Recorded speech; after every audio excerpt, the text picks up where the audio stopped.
Hello guys, ඔයාලා මේ එකතු වෙලා ඉන්නේ නෙතා බ්‍රෝඩි channel එකෙන් ගේන තවත් අලුත් වීඩියෝ එකක් එක්ක.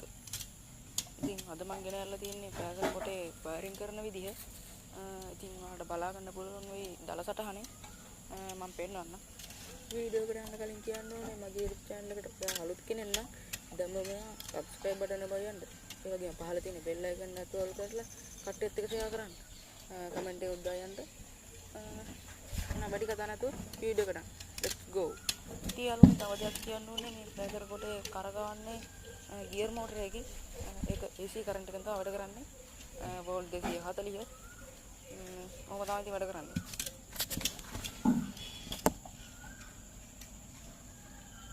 ඉතින් යාළුවනේ දැන් ලස්සනටපත් වෙනවා. ඉතින් නිමිනිමපත් වෙනවා ඕගොල්ලන්ට පේනද නේ. ඉතින් ආයි සුපිරියට වැඩ කරනවා ඉතින් ප්ලාසර් කොටේ. ඉතින් සාර්ථකයි අතනම කියනවා නම් ආයි සුපිරි. තව දෙයක් කියන්න ඕනේ මෙන්න මේ තියෙන තඹ කූර මම පෙන්නන්න zoom කරලා. ওই තඹ කූරට මම සෙට් කරලා තියෙන්නේ ලයිව් කනෙක්ෂන් එක. බල්බ් වලට යොදලා තියෙන්නේ නියුට්‍රල් කනෙක්ෂන්. ඔය විදිහට තමයි ඉතින් යන්නේ. ඉතින් යාළුවනේ උඩ ගන්න තියලා තියෙනගේ ලයිව් කනෙක්ෂන් එක කියන්නේ මොකක්ද කියලා. ලයිව් කනෙක්ෂන් එක කියන්නේ මෙන්න මේ පෙන්නන දුඹුරු පාට වයර් එක. ඉතින් අනිත් වයරක තමයි නියුට්‍රල් කනෙක්ෂන් එක. කියන්නේ නිල් පාට වයර් එක. ෆෝල්ඩර් වලට සම්බන්ධ කරලා තියෙන වයර් එක තමයි නියුට්‍රල් කනෙක්ෂන්.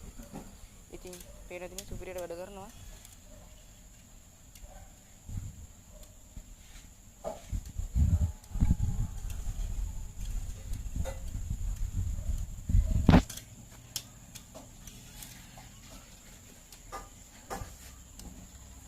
හෝ යාළුවනේ ඉතින් subscribe කරලා තියාගන්න.